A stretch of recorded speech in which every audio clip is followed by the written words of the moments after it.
Hi guys! Welcome back again sa aking channel and welcome also sa third chapter ng aking vlog about mastering online study techniques. Yung third is focusing on establishing clearer goals.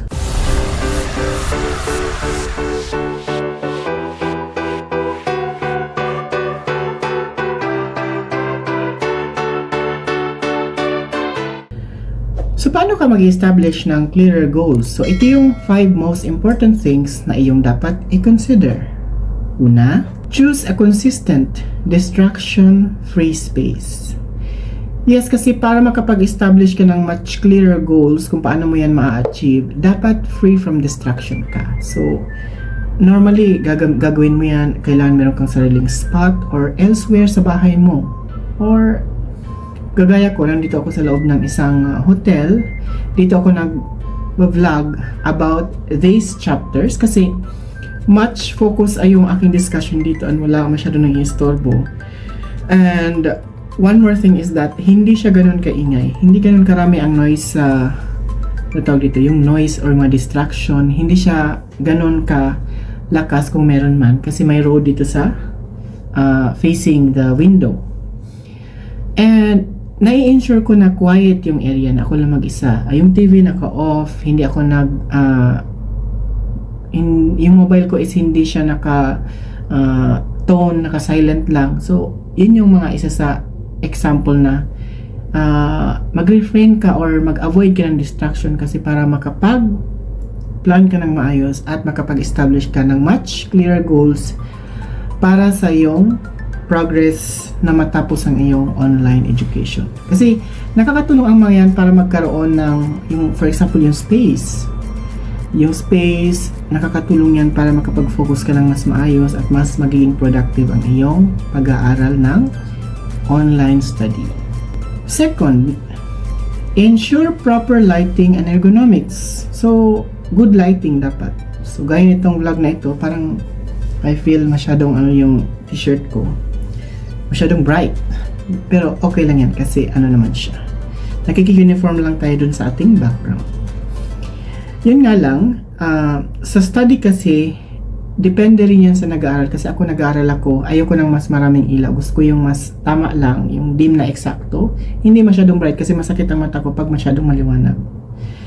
And yung focus lang siya, yung parang ito yung desk lamp, nandito lang talaga. Hindi ako nagkakaroon ng ibang desk lamp na nagfo-focus doon, focus dito. Kasi pag marami ka nagfo-focus doon sa lightings mo, marami ka na nakikita ng ibang bagay na hindi mo naman dapat nino-notice kapag ikaw ay nag-aaral. And another one is kailangan comfortable yung chair and desk mo. So ako sa bahay, ipapakita ko dito, nandito yung picture. Ganyan yung itsura ng aking study table.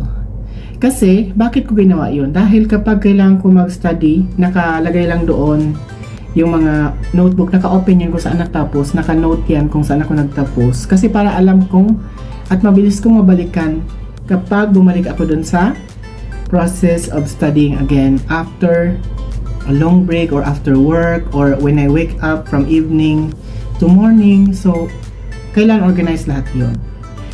Plus, ang pagkakaroon kasi ng study desk na sarili or sariling space sa pag-aaral ay much better kang magiging mas mabilis dahil nga hindi mo na siya inaalis, hindi mo na kailangang i-repeat, hindi mo na kailangang i-program ulit, hindi mo na kailangang i-set up ulit kasi naka-set up na siya for you to have anong tawag doon? Meron tawag dyan yung para siyang continuous yung process mo. Hindi ko lang alam kung ano yun. Basta continuous ang tawag doon. Continuous yung isang word, pero hindi siya ganon. Something na simultaneous process na hindi mo na kailangan mag-restart ulit from the beginning of setting up. Mag-continue ka na lang kung saan ka natapos. Yun. And sa online study, always remember na kapag ikaw ay nag-aaral ng online, gumagamit ka ng gadget. So, ang gadget ensure na ang kanyang brightness level ay mag-a-adapt doon sa environment or especially sa mga mata mo kasi important yan, yung eyesight. Third consideration, organize your materials and digital tools. So, yun yung sinasabi ko na kanina, kailan naka-organize siya. So, naka-connect kasi yan. Sa study desk, kailangan naka-organize lahat ng mga ginagamit mo na materials, yung notebooks, yung books, kung meron kang ginagamit na books, yung gadgets, kailangan naka-program na rin. Automatic yan na dapat. Pag open mo, nandoon ka sa kung saan ka natapos. So, ganun ang ginagawa ko kasi minamarkahan ko yon kung saan ako natapos.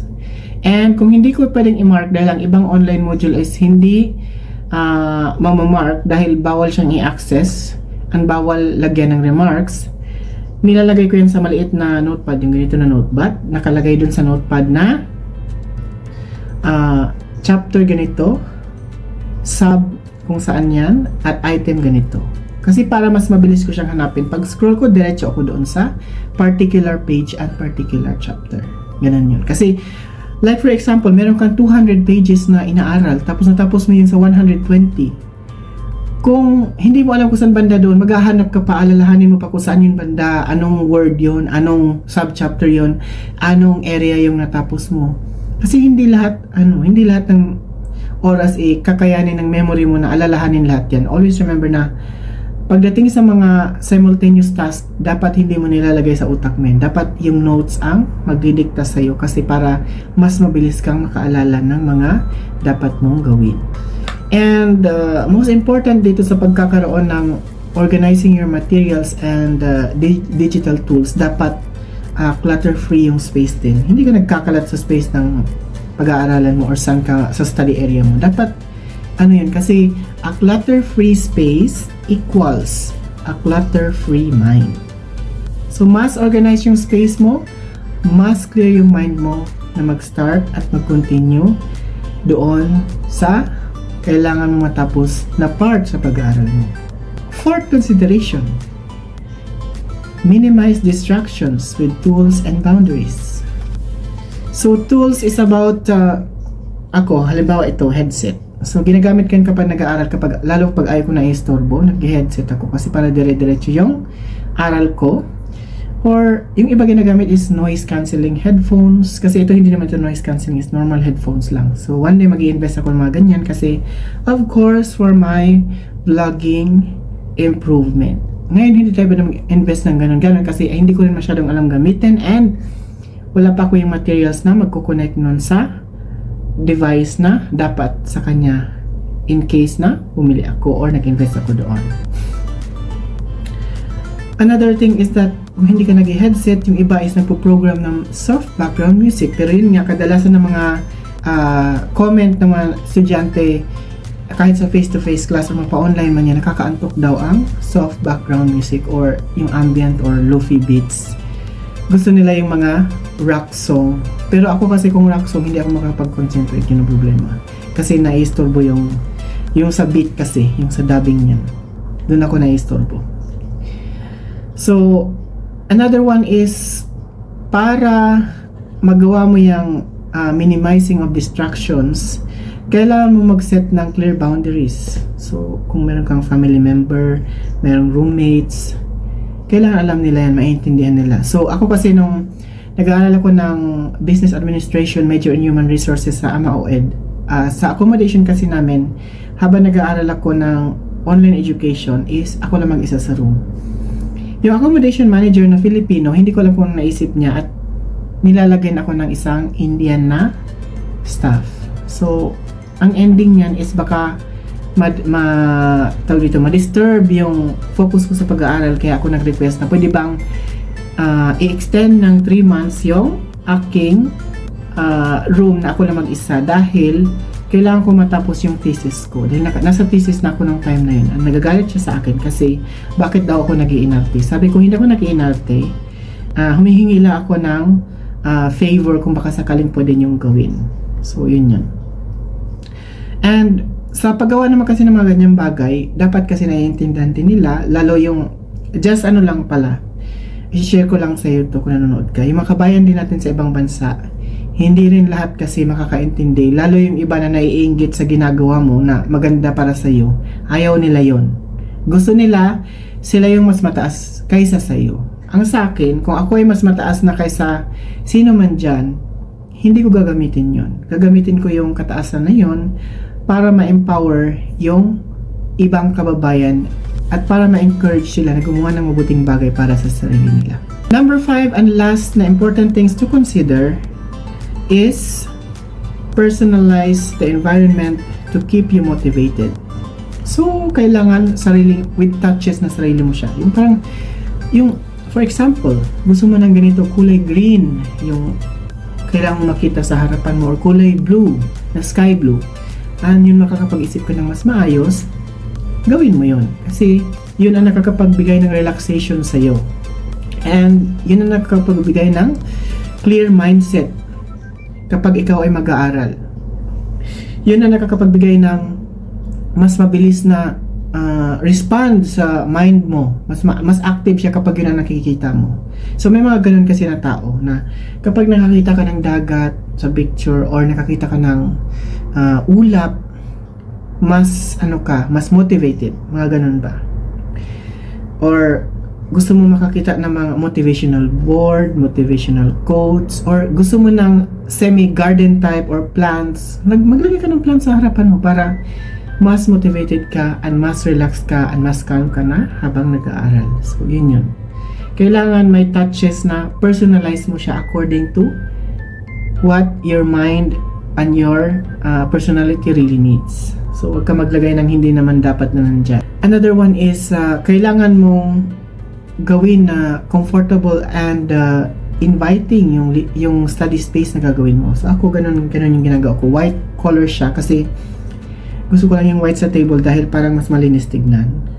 Yun ang ko. Pero ayoko yun sa damit. Dahil problema sa damit, kapag nagsuot ako ng white, nandito nagko-color green. So, yun ang problema doon. So, ayan. Kung ano na sinishare ko. So, balik tayo doon sa important things to consider, number 5. So, yung paggawa mo ng study space is comfortable siya and inviting, pero wag naman masyadong relaxing. Baka ang ending niyan, nag-relax ka na nag-relax, hindi mo rin natapos yung gagawin mo na progress sa iyong pag-aaral.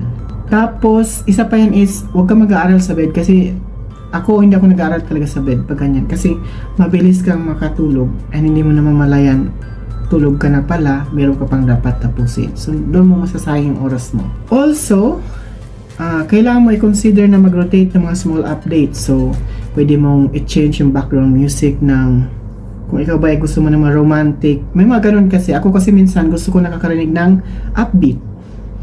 Minsan ayoko ng upbeat, gusto ko yung very solemn na background music. Minsan gusto ko yung a bit parang mga nagde-dance, mga ganun. Hindi kasi pare-pareho yung aking hilig sa music. May time na gusto ko lang makinig ng motivational music, yung parang mamomotivate ako, like about the dreams, about the plans in life, yung mga forgiveness, mga ganyan. So, iba-iba yung mood ko about music when it comes to making it a background sa study. And pwede mo nang gawin na kailangan mo bang i-rearrange yung desk mo, kailangan mo bang gawin yung refreshing up, kung ano yung gusto mong setup. Yan, isa sa mga i-consider mo yan kasi para maging calm, relaxing, not too relaxing, inviting yung itsura na magiging study space mo, and much more ka na magiging productive sa iyong pag-aaral ng online study. So, ang summary ng video na ito is about choosing a consistent distraction-free space, ensure proper lighting and ergonomics, organize your materials and digital tools, minimize distractions with tools and boundaries, personalize the environment to keep you motivated. So, yung mga yan, kailangan mo yan to ensure na nakukonsider mo yung 5 most important things pagdating sa establishment of your clearer goals towards completing your study and ensuring na na-master mo ang techniques pagdating sa iyong online study process. Thank you for watching this vlog. So please don't forget to comment, and then kung meron ka mga questions again sa vlog na ito, kung meron ka mga advices na gusto mong marinig galing sa akin, or kung ikaw ba ay happy na marinig ito na sinasabi ko sa iyo ito ngayon as an advices, please like and subscribe na rin sa aking channel para lagi kang updated sa aking mga next educational vlogs. Bye!